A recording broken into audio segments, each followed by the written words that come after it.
ভিউটা জাস্ট দেখো তোমরা, অসাধারণ। চলতে গিয়ে দেখি জঙ্গলের পাশে ময়ূর ঘুরে বেড়াচ্ছে। বেরোনো যাক, রেডি, এক্সাইটেড। আর আমরা এখন যাব এই বাঁদিকে ভেতরে চাপড়ামারি ফরেস্টে। বিভৎস সুন্দর মোমোটা, তো মোমোটা খুবই সুন্দর। হ্যাঁ,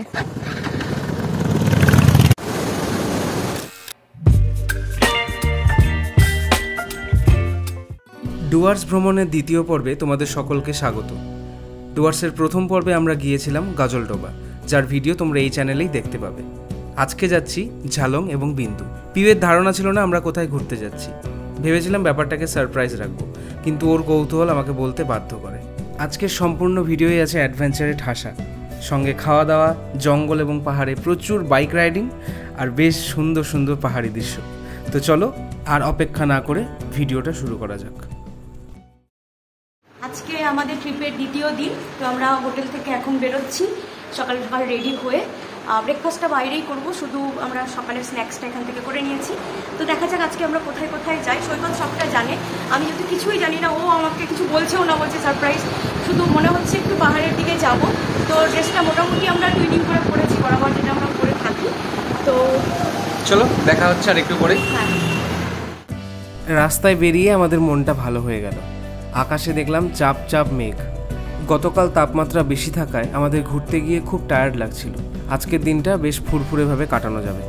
আমাদের বাইক ছুটে চলেছে চালসার উদ্দেশ্যে। প্রথমে যাব চালসা, তারপর চালসা থেকে নাগরাকাটা ফরেস্টের কিছুটা পথ পেরিয়ে আমরা বাঁদিকে টার্ন নেব চাপড়ামারি অভয়ারণ্যের পথে। জার্নি শুরু হতে না হতেই দেখতে পেলাম দারুণ দারুণ ভিউ। আমাকে আর কে আটকায়, ওই দাঁড়িয়ে ভিডিও শুরু করে দিলাম, যার জন্য কিন্তু আমাদের পৌঁছতে বেশ অনেকটা টাইম লেগে গেছিল। এখন যেই ফরেস্টের মধ্যে দিয়ে আমরা চলেছি, এটাই হলো সেই নাগরাকাটা ফরেস্ট। এটা নাগরাকাটা ফরেস্টের মাঝখানে আমরা দাঁড়িয়ে আছি। আশেপাশে নেচারের খুব সুন্দর আওয়াজ হচ্ছে, পাখির ডাক। জানি না ক্যামেরায় কতটা শোনা যাবে। এটা ন্যাশনাল হাইওয়ের একদম পাশেই, মানে অ্যাকচুয়ালি ফরেস্টের ভেতর দিয়ে ন্যাশনাল হাইওয়েটা তৈরি করা হয়েছে। আর এইটাই কিন্তু এই কিছু দূর গিয়ে আমরা খুনিয়া মোড় হয়ে বাঁ দিকে যাব। বাঁ দিক গিয়ে আমরা যাব আমাদের আজকের স্পটে। এখন যেই জায়গায় দাঁড়িয়ে আছি, যেই মোড়টায়, এটার নাম হলো খুনিয়া মোড়। খুনিয়া মোড় থেকে আমরা যদি এই বাঁ দিকে যাই, মানে যদি কি আমরা এখন যাব, এই রাস্তাটা চলে যায় ঝালং বিন্দু এই সাইডটাতে। তো আমরা খুনিয়া মোড় থেকে বাঁ দিকে যাচ্ছি। আর এই সোজা যেই রাস্তাটা চলে যাচ্ছে, এটা দিয়ে কিন্তু আপনি আলিপুরদুয়ার, তারপর এমনকি এটা আসামেও চলে যাবে। এটা হলো ন্যাশনাল হাইওয়ে 31C। এটা দিয়ে আপনি গুয়াহাটি পর্যন্ত চলে যেতে পারবেন। আর আমরা এখন যাব এই বাঁদিকে ভেতরে চাপড়ামারি ফরেস্টে। এই সামনে এটা হলো চাপড়ামারি। চাপড়ামারির গভীর জঙ্গল দিয়ে আমরা পৌঁছে যাব ঝালং এবং বিন্দুতে। চলো বেরোনো যাক, রেডি, এক্সাইটেড। এখানে আমরা এখন যেই জঙ্গলটা পেরিয়ে আসলাম, মানে নাগরাকাটাটা, ওটাও অবশ্যই অনেকটাই ডেন্স, কিন্তু আমি পার্সোনালি মনে করি এই সামনের যেই চাপড়ামারি পড়বে, এটা অনেকটা বেশি ঘন। এখানে মাঝে মাঝে হাতি গন্ডারে বেরোনোর ভয় থাকে। তো এই ওয়েদারে হয়তো তেমন কিছু ভয় নেই, তবে আমরা ফিরবো খুব তাড়াতাড়ি। দুপুর হতে হতেই বেরিয়ে আসবো ওখান থেকে, কারণ সন্ধে বা বিকেলের দিকে কিন্তু বিভিন্ন রকম বন্যজন্তু বেরিয়ে পড়ে। এখন মোটামুটি বাজে প্রায় 10টা। তো আমরা চলো চাপড়ামারির দিকে বেরিয়ে যাই। গরুমারা অভয়ারণ্যের ঠিক পাশেই অবস্থিত এই চাপড়ামারি বনাঞ্চল বা অভয়ারণ্য। 1976 সালে এই জঙ্গলটি অভয়ারণ্যের আখ্যা পায়। চিতাবাঘ, হরিণ, বুনো শুয়োর, বাংলার বাঘ, ময়ূর সহ বেশ কিছু প্রকার বন্যজন্তু দেখা যায় এই জঙ্গলে। তবে আমরা যারা বাইক নিয়ে যাতায়াত করব, তাদের হয়তো তেনাদের সাথে দেখা না হওয়াটাই বেশি মঙ্গল হবে। চাপড়ামারি দিয়ে ঢোকার কিছুক্ষণ পরে এই রেলপথটা দেখতে পেলাম। এটা কিন্তু আসাম, ত্রিপুরা অর্থাৎ 7 সিস্টার্স হোক বা ওইদিকে গুয়াহাটি যাওয়ার একমাত্র পথ।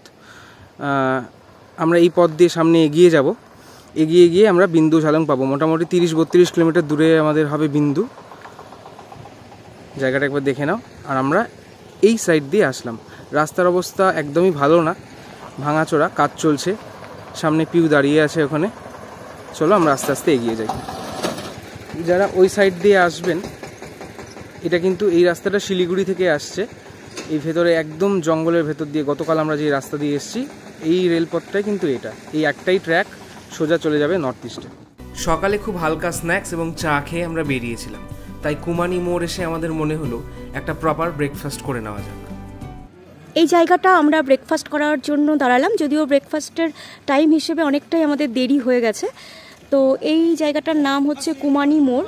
এখান থেকেই আমরা বিন্দু এবং ঝালংয়ে যাব।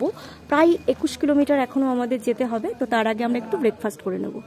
আমরা এতক্ষণ এই রাস্তা দিয়ে আসলাম। রাস্তায় প্রচুর জায়গায় লেখা আছে যে এলিফ্যান্ট ক্রসিং জোন বা রাইনো ক্রসিং জোন। পিউ যেটা বললো যে এখানে দেখো, এখানে পোস্টারও দেওয়া আছে ডিটেল। এখানে মোটামুটি ঝালং দেখাচ্ছে 12 কিলোমিটার ডান দিকে, আর বিন্দু দেখাচ্ছে 21 কিলোমিটার। তো ফার্স্টে আমরা ঝালংয়ে যাব, ঝালংয়ে কিছুটা সময় কাটিয়ে তারপর আমরা বিন্দুতে যাব। আমরা এখানকার দোকান থেকে 1 প্লেট এগ চাউমিন আর চিকেন মোমো 1 প্লেট অর্ডার করলাম। তো এটা খেয়ে আমরা বেরিয়ে যাব। পিউ ট্রাই করছে প্রথম, দেখি ও কি রিভিউ দেয়। ভালো খেতে, খুব সফট, ভেতরে চিকেনের স্টাফিংটা অনেকটাই। মোমোর লেয়ারিংটা যদি খুব হার্ড হয় বা মোটা হয় তাহলে ভালো লাগে না। তো এটা বেশ সফট। পাহাড়ি মোমো তো ভালো হয়, ভালো লেগেছে। চাউমিনটা ট্রাই করে দেখি, চাউমিনটা কেমন। মোটা ম্যাগি, সেই পাহাড়ি স্বাদ আছে চাউমিনটাতে। নেপালিদের একটা জানি না কোনো স্পেসিফিক মশলা থাকে, আমার জানা নেই। যারা এই অঞ্চলে থাকো প্লিজ বলো, যদি ভিডিওটা দেখে থাকো। এই মশলার সেই ফ্লেভারটা এর মধ্যে পাওয়া যাচ্ছে, আর খুব ফ্রেশ, মানে সত্যি খুব ভালো লাগবে। এক্সপেকটেশন ছিল না যে এতটা ভালো হবে, তবে সত্যি খুব ভালো খেতে, খাবারটা খুবই সুন্দর হতো। চারপাশটা একটু দেখিয়ে দিই আমরা কোথায় বসে আছি। এরকম প্রকৃতির মাঝখানে একটা ছোট্ট একটা রেস্টুরেন্ট, বলবো না, খাবারের দোকান। শেষ হয়ে যাচ্ছে কিন্তু। আচ্ছা, বিভৎস সুন্দর। মোমোটা তো, মোমোটা খুবই সুন্দর খেতে, খুবই বেশি সুন্দর। ভেতরে চিকেনটা একদম ঠাসা। মাত্র 50 টাকা এরকম মোমো আমি ভাবিনি পাওয়া যাবে। দারুণ, খুবই সুন্দর খেতে মোমোটা। এখানকার মোমো ভালো হবে এটা খুবই অবভিয়াস ব্যাপারটা, তবে সত্যি খুবই সুন্দর খেতে মোমোটা। চিকেন মোমো টোটালি চিকেনের ফিলিংয়ে একদম টোটালি ভর্তি, টেস্টও দারুণ। তোমরা আসলে এই মোড়টাই লেফট সাইডে যে দোকানটা আছে, এখানে কিন্তু ছেত্রিশ ফাস্ট ফুড, অবশ্যই ট্রাই করতে পারো। এই দূরে যেই পাহাড়টা দেখা যাচ্ছে জঙ্গলের পেছন দিয়ে, এই পাহাড়টাতে কিন্তু আমরা যাব। এটাই হলো বিন্দু স্পট। তো এখনও মোটামুটি এখানে পৌঁছতে অলমোস্ট 1 ঘন্টা বা তার বেশি লেগে যাবে। এই হলো তার পাশ দিয়ে রাস্তা, একদম জঙ্গলের ভেতর দিয়ে, ওই গভীর জঙ্গল পেরিয়ে পাহাড় যাওয়ার পথ।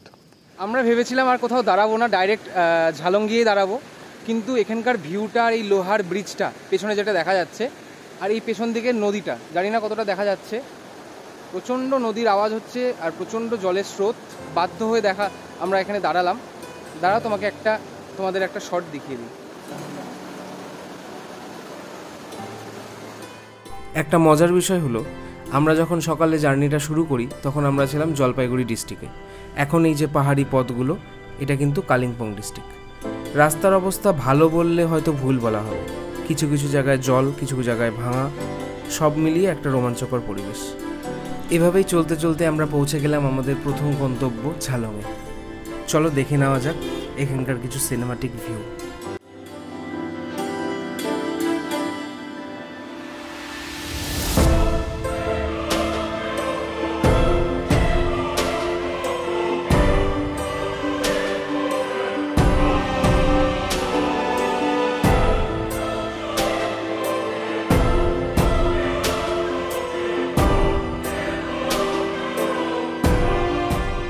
আমরা ঝালংয়ে এসে পৌঁছালাম। এখানকার ভিউটা একটু দেখাই পেছনে, এই দেখো, দারুণ। এটা হলো পেছনের ভিউ, এটাই এখানকার আকর্ষণ, মানে ভিউ পয়েন্টটা। ভিউ প্রথমবার দেখলো, আমি আগেও দেখেছি। কেমন লাগছে? পাহাড়ের গায়ে মেঘগুলো খুব সুন্দর, পাহাড়ের গায়ে একদম মেঘ লেগে গেছে, দারুণ লাগছে। যারা ঝালং আসার কথা ভাবছো, যদি মনে হয় ঝালংয়ে কী আছে, এইখানকার এই ভিউটাই হলো অপূর্ব। পশ্চিমবঙ্গের খুব ছোট্ট একটা গ্রাম হলো ঝালং। এখানে আসলে তোমাদের নিশ্চয়ই ভালো লাগবে। আর পরিবেশ যদি ভালো হয়, অনায়াসে ঘন্টার পর ঘন্টা শুধুমাত্র এই পরিবেশ, প্রকৃতি, গাছপালা, নিচের বয়ে চলা জল ঢাকা নদী দেখে দিন পার হয়ে যাবে। আমি সাজেস্ট করব, যারা একটু পাহাড়ে গিয়ে চুপচাপ শান্তপ্রিয় কোনো জায়গায় বসে সময় কাটাতে পছন্দ করো, একবার হলেও ঝালংয়ে আসবে, তোমাদের হয়তো ভালো লাগবে। মোটের উপরে আধা ঘন্টা থেকে 40 মিনিট সময় আমরা ঝালংয়ে কাটালাম। তারপর বেরিয়ে পড়লাম বিন্দুর জন্য। ঝালং থেকে বিন্দু দূরত্ব মাত্র 10 থেকে 12 কিলোমিটার। পথটাও কিন্তু খুব সুন্দর, নাম না জানা অজস্র নদী, ছোটোখাটো লোহার ব্রিজ আর পাহাড়ি একটা ঠান্ডা হাওয়া, সব মিলিয়ে একটা দারুণ ব্যাপার। ঝালং ঘুরে আসার পথে আমরা দাঁড়ালাম জলঢাকা নদীর পাশে। পাশের ভিউটা একটু দেখাই তোমাদের। প্রচণ্ড খরস্রোতা নদী আর প্রচণ্ড তার শব্দ। এই যে হলো নদী, তার ভিউ। জানি না কতটা শব্দ শোনা যাচ্ছে, কিন্তু এখানে খুব জোরে কথা বলতে হচ্ছে, কারণ জলের প্রচণ্ড আওয়াজ হচ্ছে, এখানে খুবই বেশি আওয়াজ হচ্ছে। আর জলের ফোর্স বলে বোঝানো যাবে না ঠিক কতটা বেশি। জল ঢাকার এখানে কিছুটা সময় আমরা কাটালাম, কিছুক্ষণ দাঁড়িয়ে। এবার আমরা বিন্দুর দিকে বেরিয়ে যাব। বিন্দু এখান থেকে হয়তো 5-6 কিলোমিটার, সামনে একটা মাইলস্টোনে দেখছিলাম। তো চলো বিন্দু গিয়ে আবার তোমাদের ওখানকার স্পটটা ঘুরে দেখাচ্ছি। আমরা পথের মাঝখানে একটু দাঁড়ালাম, কারণ আমরা 125 সিসি নিয়ে বেরিয়েছি, তো এতটা প্রেশার দেওয়া যাবে না, ইঞ্জিনে ইস্যু হতে পারে। আমাদের এখনও অনেকটা যেতে হবে। এই যে দূরের উঁচু পাহাড়টা দেখা যাচ্ছে, এই পাহাড়ের টপে আমাদের পৌঁছতে হবে। এখনও অনেকটা টাইম লাগবে। প্রথমে আমি ভেবেছিলাম হয়তো আর বেশি ডিস্টেন্স নেই, ওখানে একটা মানে মাইলস্টোন ছিল, মাইলস্টোনটা ফলো করতে গিয়ে আমাদের ভুল হয়ে যায়, কিন্তু ওখানে অন্য জায়গার নাম ছিল হয়তো। এখনও অনেকটা পথ যেতে হবে, তাই আমরা এখানে দাঁড়াচ্ছি, একটু বাইকটাকে রেস্ট দেবো কিছুক্ষণ, একটু জল খাবো। যারা যারা পাহাড়ে আসবে বাইক নিয়ে, বিশেষ করে তাদের উদ্দেশ্যে আমার দুটো কথা। যদি পাহাড়ে বাইক চালানোর অভিজ্ঞতা থাকে তাহলে কিন্তু পাহাড়ে বাইক নিয়ে আসো, বিশেষ করে বিন্দু বা এই আপহিল সাইডগুলোতে, কারণ এখানকার রাস্তার অবস্থা কিন্তু ভালো নয়। যে কোনো সময় বৃষ্টি হয়, রাস্তা মানে ভাঙা থাকে। আর তার মধ্যে আমি যেহেতু 125 নিয়ে এসেছি, 125 সিসির গ্ল্যামার নিয়ে এসেছি, এটা নিয়ে কিন্তু দুজনে যাওয়া ভীষণ চাপের। যদি হাই সিসি বাইক নিয়ে আসো তাহলে ঠিক আছে, নাহলে 125 নিয়ে যাওয়া কিন্তু একটু ডিফিকাল্ট হবে। সেই জন্য আমি সাজেস্ট করবো, যদি তোমাদের পাহাড়ে চালানোর এক্সপিরিয়েন্স না থাকে, বাইকটাকে অ্যাভয়েড করো। অ্যাডভেঞ্চারাস হতে গিয়ে লাইফে কোনো যেন প্রবলেম না আসে।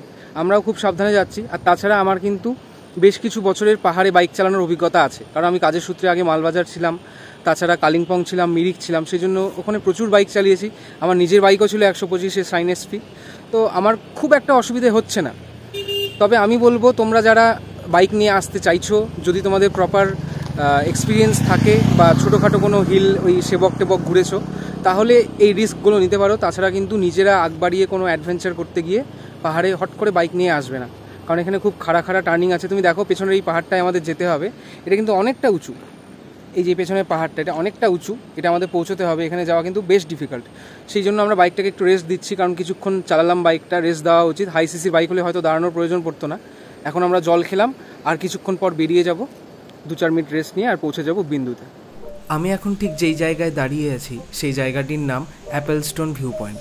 সামনের এই বিরাট পাথরের খণ্ডটি দেখতে অনেকটা অ্যাপেলের মতন, সেই কারণে জায়গাটির নাম অ্যাপেলস্টোন ভিউ পয়েন্ট। এই ভিউ পয়েন্টের ঠিক বাঁ পাশে রয়েছে একটা পরিষ্কার পরিচ্ছন্ন খাবারের দোকান, যার নাম অ্যাপেলস্টোন রেস্টুরেন্ট।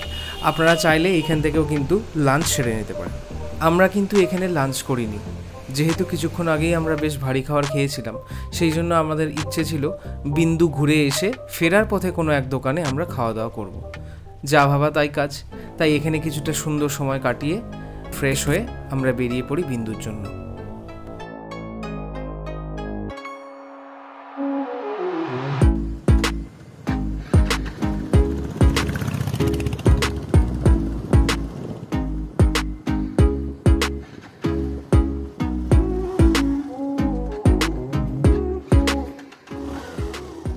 একটু আগেই বললাম যে 125 সিসিতে কিন্তু এখানে অসুবিধে হতে পারে। আমাদের বাইকেও কীরকম স্টার্টার ইঞ্জিনের ইস্যু হচ্ছিল, দেখো। কী আর করা যাবে, অগত্যা সিচুয়েশনটাকে তাড়াতাড়ি হ্যান্ডেল করে এগিয়ে চললাম। তবে বাইকের কন্ডিশন যেমনই হোক, এমন সুন্দর জায়গায় একটু মন প্রাণ খুলে গাড়ি চালাতে কিন্তু বেশ ভালোই লাগবে।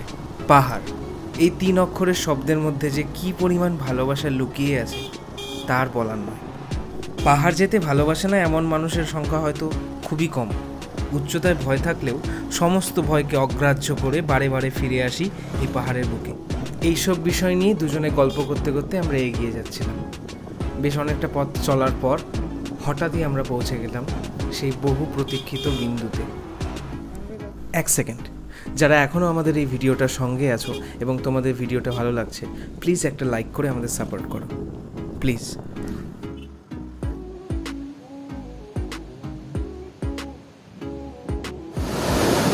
অবশেষে আমরা এসে পৌঁছালাম বিন্দুতে। এইটাই হলো বিন্দুর বিউটি, এটা দেখতেই সবাই এখানে আসে, খুবই স্রোত এখানে। আর এটা হলো জলবিদ্যুৎ কেন্দ্র। এখানে কথা বলছিলাম, ওনারা বললেন পেছনের এই পাহাড়গুলো হলো ভুটানের পাহাড়। তো যদি তোমরা জানো, যদি কেউ আগে এসে থাকো, তাহলে আমাদের জানাবে যে এই পাহাড়গুলো সত্যিই ভুটানের পাহাড় কিনা। এই পিছনের পাহাড়গুলো দেখো কি পরিমাণ স্রোত, ভিউটা জাস্ট দেখো তোমরা, অসাধারণ, অপূর্ব। আমাদের এই গোটা জার্নিটা সার্থক হয়ে গেল এই একটা ভিউয়ে। অসম্ভব সুন্দর বিন্দু, প্রচণ্ড হাওয়া হচ্ছে এখানে, খুবই হাওয়া হচ্ছে। আশপাশটা আমরা ঘুরে ঘুরে দেখছি, খুবই সুন্দর জায়গাটা, খুবই সুন্দর। দারুণ দারুণ, কেমন লাগছে? খুবই ভালো, আর চারপাশে কাশফুল, দারুণ সুন্দর। এই দিকটা পুরোটা কাশফুলে ভর্তি, প্রচুর কাশফুল, অপূর্ব। উফ, খুবই সুন্দর জায়গাটা। চোখে আমরা যেটা দেখছি, যে সৌন্দর্যটা, হয়তো ক্যামেরায় সেটা বোঝানো সম্ভব না। দারুণ সুন্দর, একদম জায়গাটা উপভোগ করার জন্য খুবই উপভোগ করার জায়গা। ঠান্ডা একটা হাওয়া হচ্ছে, জলগুলোতে আমরা হাত দিয়েছিলাম, খুবই ঠান্ডা জল, আর একটা হাওয়া হচ্ছে। মানে জলের যে গর্জনটা, আওয়াজটা, তার সাথে বাতাসের শব্দ মিলেমিশে এত সুন্দর একটা রহস্যময় পরিবেশ সৃষ্টি করছে। মানে সারাটা দিনের প্রায় একটানা বাইক রাইডের পর এমন সুন্দর ভেজা ঠান্ডা হাওয়া শরীরের ক্লান্তিকে যেন নিমিষেই উড়িয়ে দিল। খুবই সুন্দর হাওয়া হচ্ছে এখানে, চারিদিকে কাশফুলের বন, আর তার সঙ্গে বিন্দুর সেই জলপ্রপাত, অসাধারণ। পাহাড়ের গায়ে ফুটে থাকা থোকা থোকা কাশফুল মনে করিয়ে দেয় মা আসছেন। আমি একটা উঁচু পাহাড়ের উপরে উঠেছি, ছোট। পিউ নিচে দাঁড়িয়ে আছে, ওই যে পিউ, পিউ হাত দেখা। আমি এখানে দাঁড়িয়ে আছি একটা উঁচু পাহাড়ে, অসাধারণ।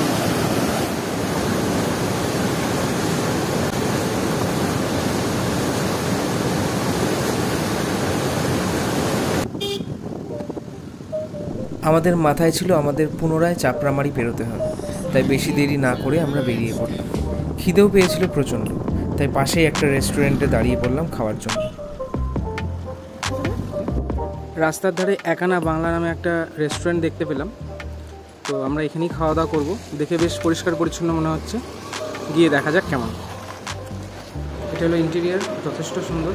আমি সাজেস্ট করবো যারা এদিকে যাচ্ছ অবশ্যই এখানে একবার খাবে, নিশ্চয়ই তোমাদের খুব ভালো লাগবে। আমরা নিয়েছিলাম একটা এগ থালি, যেটা পড়েছিল আমাদের 130 টাকা করে, অর্থাৎ দুজনের 260 টাকা। 260 টাকায় এত সুন্দর খাবার সত্যিই ভাবা যায় না। তখন বাজছিল প্রায় 3:45। আমাদের দাদারা দিলেন গরম গরম ভাত, তার সঙ্গে মিক্স ডাল, পাঁপড় ভাজা, পাহাড়ি একটা শাক, ঝিরিঝিরি করে কাটা মুচমুচে আলু ভাজা, বেগুনি, স্যালাড, আর তার সঙ্গে এগ কারিটা। সব কিছু মিলে একটা দারুণ জমজমাট ব্যাপার। পেট পুড়ে খেলাম দুজনে। এই যে সৈকত হচ্ছে ডাল চুমুক দিয়ে খাচ্ছে, কেমন লাগলো? রান্নাগুলো খুব ভালো ছিল কিন্তু, না? এই যে আমাদের থালা দেখে বুঝতে পারা যাচ্ছে যে কতটা তৃপ্তি করে আমরা খেয়েছি। হ্যাঁ, একদম খুব সুন্দর হয়েছে রান্না। বাহ, আচ্ছা, এই দাদা রান্না করেছেন, রান্নাগুলো খুব ভালো হয়েছে। আমাদের থালা দেখেই বুঝতে পারা যাচ্ছে যে আমরা। থ্যাংক ইউ দাদা। আমাদের খাওয়া দাওয়া কমপ্লিট হয়ে গেল, এত কিছু খেলাম, মাত্র 350 টাকা হয়েছে। তো দাদা বলুন, আপনি কিছু বলতে চাইলে। আমাদের রেস্টুরেন্টের নাম Ekana Bangla food and homestay নাম জলঢাকা এসএস হোমস্টে। আপনি যদি গুগল ম্যাপে দেখলে আপনার জলঢাকা এসএস হোমস্টে দেখলে আপনি সবই দেখা দেবেন। আমাদের রুম ট্যারিফ আছে 1000 per head, launch dinner breakfast সব আছে। যদি আপনার আমার সঙ্গে কন্ট্যাক্ট করলে এরকম মানে চার্জ হবে, যদি অন্য সঙ্গে তো 1200 টাকা পড়ে। তাও আমার সঙ্গে আমার মোবাইল নাম্বার আছে 8290405355। যদি আমার সঙ্গে ডাইরেক্ট কন্ট্যাক্ট করলে আমি 1000 পরে আমি খাওয়ার মানে সিস্টেম করি। এটা আচ্ছা, ঠিক আছে, থ্যাংক ইউ, খুব ভালো লাগলো। আর হ্যাঁ, আমরা একটা কার্ড নিয়ে নেব, আর আমি নাম্বারটাও দিয়ে দিচ্ছি। দাদা যেটা বললেন, যদি মনে হয় এই এরিয়াতে তোমরা কেউ কোথাও হোমস্টে নিয়ে থাকতে চাও, ভালো খাবার খেতে চাও, অবশ্যই তোমরা এখানে ভিজিট করবে। যথেষ্ট সুন্দর আর খুব পরিষ্কার পরিচ্ছন্ন, আর রান্নাবাড়িগুলো খুব ভালো, আমাদের খুব ভালো লেগেছে। আশা করি তোমাদের খুব ভালো লাগবে। আমরা লাঞ্চ কমপ্লিট করলাম। পিউ অনেকক্ষণ থেকে আইসক্রিম করছিল, আইসক্রিম খাওয়া হচ্ছে। আইসক্রিম খেয়ে আর দেরি করবো না, কারণ অলরেডি আমাদের এখন 4:20 বাজে। বেরিয়ে পড়বো, কারণ সন্ধ্যা হয়ে আসছে, আমাদের সেই আবার চাপড়ামারি হয়েই বেরোতে হবে। তো সন্ধ্যা হয়ে আসছে না, মানে বিকেল হয়ে আসছে, তো আমাদের একটু মেঘলা ওয়েদার আছে, জন্য একটু ডাউন আছে আলোটা। তো আমরা এই আইসক্রিমটা কমপ্লিট করে বেরিয়ে যাব। আইসক্রিম শেষ করে এক মুহূর্ত আমরা সময় নষ্ট করিনি, কারণ আমাদের মাথায় ছিল খুব তাড়াতাড়ি আমাদের জঙ্গলের পথ পেরোতেই হবে, না হলে কিন্তু ভীষণ বিপদ। কিছুটা পথ পেরোতেই রাস্তায় দেখলাম ময়ূর ঘুরে বেড়াচ্ছে। রাস্তায় চলতে গিয়ে দেখি জঙ্গলের পাশে ময়ূর ঘুরে বেড়াচ্ছে। দেখো কি সুন্দর দৃশ্য, একদম আমাদের সামনে ছিল, বাইকটা দেখাতে চলে গেল ভেতর দিকে। কি সুন্দর দেখতে জায়গাটা, একদম এখানে এখানে আবার আমরা ময়ূর দেখতে পেলাম একদম রাস্তার ধারে। কতটা কাছে তোমরা দেখো, দুটো ময়ূর, ভীষণ সুন্দর, এত সুন্দর দেখতে। কত বড় ময়ূর, দেখ কত বড় ময়ূর। আবার ময়ূর রাস্তায়, রাস্তা পার হচ্ছে। কি বিশাল, কি সুন্দর। আমরা যেমন ময়ূর দেখতে পেলাম, হতেই পারে তোমরা যখন ঘুরতে আসলে রাস্তায় হাতি দেখতে পেলে। কখনোই কিন্তু ওভার এক্সাইটেড হয়ে কাছে গিয়ে ছবি তোলার চেষ্টা করবে না। হাতির স্টেপ অনেক বড়, মুহূর্তেই সে তোমার সামনে এসে দাঁড়াবে, তাহলেই কিন্তু বিপদ। অবশেষে আমরা খুনিয়া মোড়ে এসে আবার দাঁড়ালাম, যেখান থেকে আজকের গল্প শুরু হয়েছিল। আর কিছুক্ষণের মধ্যেই আমরা হোটেলে ফিরে যাচ্ছি। ঝালং বিন্দু ঘুরে আসার পর আমরা বিকালে আর বেরোইনি, রাতেও বেরোইনি, টায়ার্ড ছিলাম। সেই জন্য ডিনার আমরা এখনই কমপ্লিট করে নেব। তরকা আর রুটি, এটা দিয়ে আমাদের ডিনার হবে। আর আজকের ভিডিওটা আমরা এখানেই শেষ করছি। নেক্সট ভিডিও দেখার জন্য আমাদের চ্যানেলটিকে লাইক সাবস্ক্রাইব করে পাশে থাকো। আর ভিডিওটা যেটা দেখলে কেমন লেগেছে, বা আর কোথায় কোথায় ঘোরার জায়গা আছে যেগুলো আমরা ঘুরিনি, অবশ্যই আমাদের জানাও। আর বি বাংলিশ চ্যানেলটাকে অবশ্যই সাবস্ক্রাইব করে আমাদের পাশে থেকো। এভাবেই ডুয়ার্স সিরিজের দ্বিতীয় পর্ব অর্থাৎ ঝালং এবং বিন্দু এখানেই শেষ হয়ে যায়। আমাদের প্রথম পর্ব গজলডোবা যারা তোমরা এখনও দেখোনি, অবশ্যই চ্যানেলে গিয়ে দেখে আসবে। দেখা হবে আমাদের তৃতীয় পর্ব নিয়ে খুব তাড়াতাড়ি। আমাদের পাশে থেকে চ্যানেলটাকে লাইক সাবস্ক্রাইব করে আমাদের সাপোর্ট করো। বাই।